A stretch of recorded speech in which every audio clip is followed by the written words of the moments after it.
Right right Vithal గారు రుణమాఫీ చేస్తున్నాం, ఇచ్చిన మాటకి కట్టుబడి ఉంటే మేము చేస్తున్న సంబరాల్లో పాల్గొని ప్రభుత్వ కార్యక్రమాన్ని అభినందించాల్సింది పోయి ఇప్పుడు కూడా సన్నాయి నొక్కులు, ఇప్పుడు కూడా పెదవి విరుపులు, ఇది కరెక్ట్ కాదు.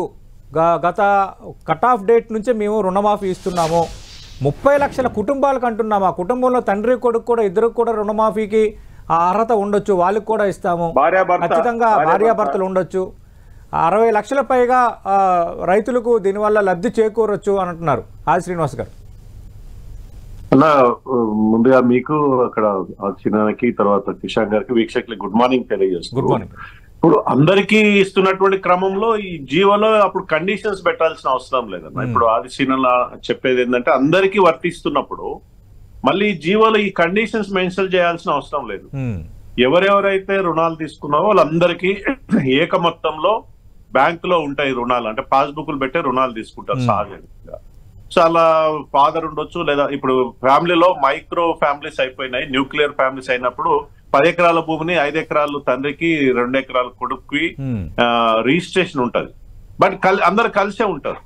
సో అప్పుడు అందరికి ఇస్తున్న క్రమంలో ఈ కండిషన్స్ మెన్షన్ చేయకుండా ఉంటే చాలా క్లారిటీగా నిజంగా వాళ్ళు ఎన్నికల హామీలో ఈ ప్రభుత్వం ఏదైతే 2 ప్రధాన అంశాలతోటి రాష్ట్ర ప్రభుత్వం అధికారంలోకి వచ్చింది. ఒకటి రైతులకు సంబంధించిన రుణమాఫీ కావచ్చు, లేదా పెన్షన్ కి సంబంధించి కావచ్చు, నిరుద్యోగులకు సంబంధించిన 2 లక్షల ఉద్యోగాలు కావచ్చు.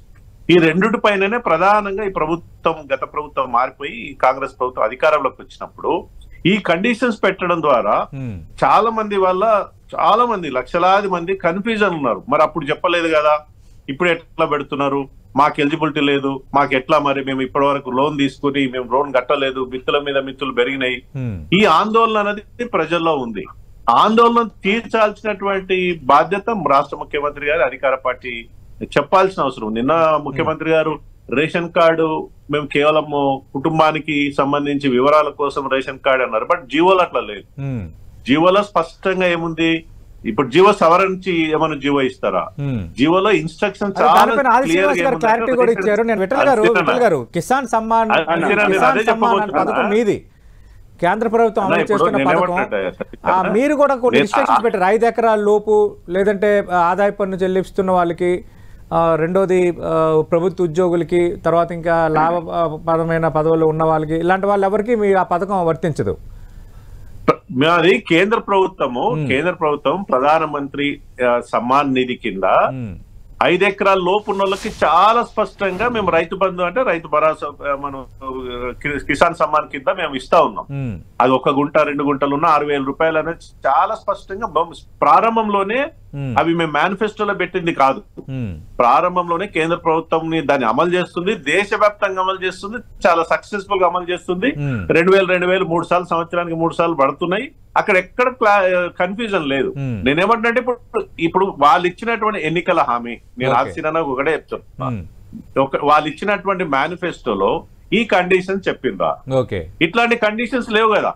చాలా క్లియర్ గా ఏం చెప్పిందంటే, ఆ రోజుల్లో మేము 2 లక్షల రుణమాఫీ చేస్తాము, మీరు ఎవరైనా ఉంటే ఇప్పుడు తీసుకోకుండా ఉంటే తీసుకోండి, డిసెంబర్ 9లో తీసుకోండి, మళ్ళీ వాళ్ళకు కూడా మేము వర్తిస్తామని చెప్పి ఇప్పుడు ఈ కండిషన్స్ అప్లై చేసిన తర్వాత నాకు తెలిసి ఇప్పుడు నిజంగా కిసాన్ సమ్మాన్ నిధి తీసుకుంటే 50% రైతులకి రుణమాఫీ కాదు. ఎందుకంటే 30-35 లక్షల మంది కిసాన్ సమ్మాన్ నిధి కింద వస్తా ఉన్నారు. మిగతా వాళ్ళకి అసలు రైతు రుణమాఫీ అయ్యే ఆస్కారమే లేదు. ఇప్పుడు నిజంగా ఒక అటెండర్ రిటైర్ అవుతాడు, పెన్షన్ తీసుకుంటున్నాడే, రుణమాఫీ మనం ఇవ్వలేకపోతున్నాం ఈ కండిషన్స్, కొత్త కండిషన్స్ ప్రకారం.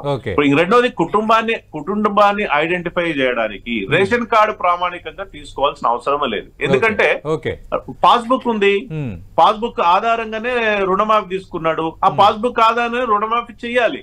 మళ్ళీ రేషన్ కార్డు లింక్ పెట్టడం ద్వారా చాలా మందికి ఇప్పటికే 2,20 లక్షల మంది అప్లికేషన్ సీఎం చెప్పారు కదా, భూమి పాస్బుక్ ఆధారం అని. విఠల్ గారు ప్రతిపక్షాలు చేసిన సూచనలు ఖచ్చితంగా తీసుకుంటాము.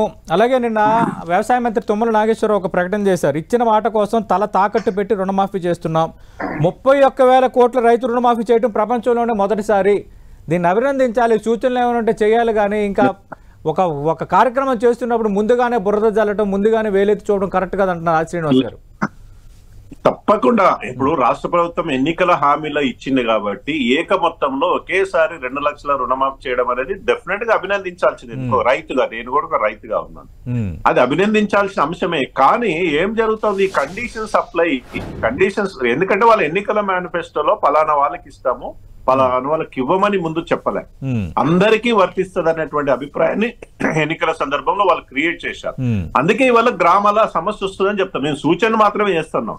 ఇప్పుడు గ్రామంలో పక్క ఇండ్లు ఉంటాయి, నాకు రుణమాఫీ అవుతుంది, మా పక్క అయినా కాదు. ఎందుకు కాలేదంటే ఈ కండిషన్స్ కాదు. ఇందులో ఇంకో కండిషన్ చాలా ప్రధానంగా ఉంది ఏంటంటే, ఎవరైతే హానెస్ట్ గా సిన్సియర్ గా నిజాయితీగా ఉండి తీసుకున్న రుణాన్ని కట్టిండో, ఆ కట్టినందుకు ఆయనకు వర్తించట్లేదు. విచిత్రం. అంటే నిజాయితీగా ఉండి రైతు బ్యాంకు నుంచి లోన్ తెచ్చుకొని మళ్ళీ మిత్తి మీద మిత్తి పడుతుందని చెప్పి ఒకవేళ రుణాన్ని కట్టేస్తే ఆయనకి ఇవ్వమంటుంది. పాపం పేదవాళ్ళు చాలా నిజాయితీగా ఉంటారు. ఎందుకంటే బ్యాంక్ అప్పు ఈ లోన్ భరించాలి, ఎందుకు మిత్తి మీద మిత్తి పడుతుంది, మళ్ళీ రుణమాఫీ అవుతుందో లేదన్న భయంతో కట్టేస్తారు. కట్టేయడం ద్వారా ఇవాళ రుణమాఫీ చేయమంటే నిజాయితీ పరులకు అన్యాయం చేసినట్లు అవుతుంది కదా. నేనేంటంటే వాళ్ళైతే ఎన్నికల మేనిఫెస్టోలో ఏదైతే చెప్పిండ్రో యాజ్ ఇట్ ఈజ్ గా తూచా తప్పకుండా అమలు చేస్తే నిజంగా మీరు కూడా స్వతహాగా రైతు కాబట్టి మీ అబ్జర్వేషన్స్ అనేవి బేస్లెస్ అని నేను అనను. కానీ అట్ ది సేమ్ టైం రైతు రుణమాఫీ కానీ పథకాలు కానీ ఇవన్నీ కూడా అటు రైతు బంధు కానీ అసలు అర్హులు కాని వారికి కూడా అసలు వాళ్ళకి ఆ రైతు బంధు సాయం చేయాల్సిన అవసరం లేదన్న వాళ్ళకి కూడా ఇచ్చారన్నది బాగా డిస్కషన్ జరిగింది కదా. అసలైన రైతులు కూడా దీన్ని పాయింట్అవుట్ చేశారు కదా. అలాగే కౌలు రైతుల ఇష్యూ కూడా నడిచింది కదా. గత ప్రభుత్వం కూడా రైతు బంధు పేరు మీద మల్లారెడ్డి లాంటి 600 ఎకరాల వాళ్ళకి ఇచ్చిండ్రు, కొండల గుట్టలకు ఇచ్చిండ్రు. అది ఎవరు హర్షించరు.